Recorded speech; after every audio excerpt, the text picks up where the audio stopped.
Remember to subscribe to our YouTube channel at NDN TV Nigeria.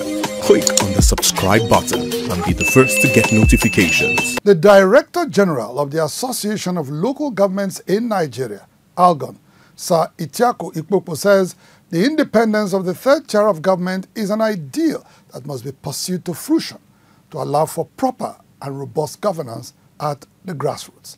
According to Sir Ikpopo, who spoke to journalists last week upon his resumption as Director General of Algon, noted that autonomy for local governments will go a long way towards helping the third tier of government address security challenges at the grassroots, as well as meet the needs and desires of the rural populace. One of the reasons our country is not working optimally is because the local governments are not functioning optimally. Once the local governments are functioning optimally, Nigeria will function optimally. And I'll give you a case in study. Security.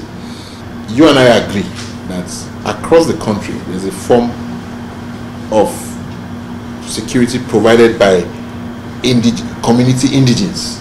It's called vigilante. So all we are saying is empower them, provide for them, they become an arm of government police.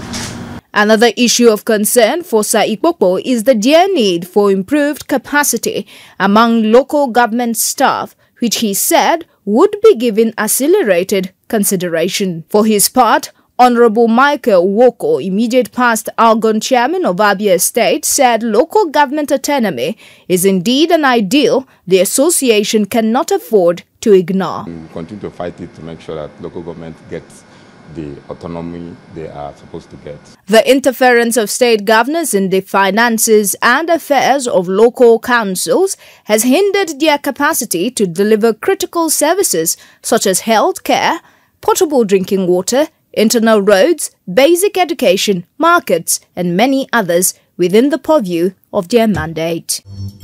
Inside the Niger Delta,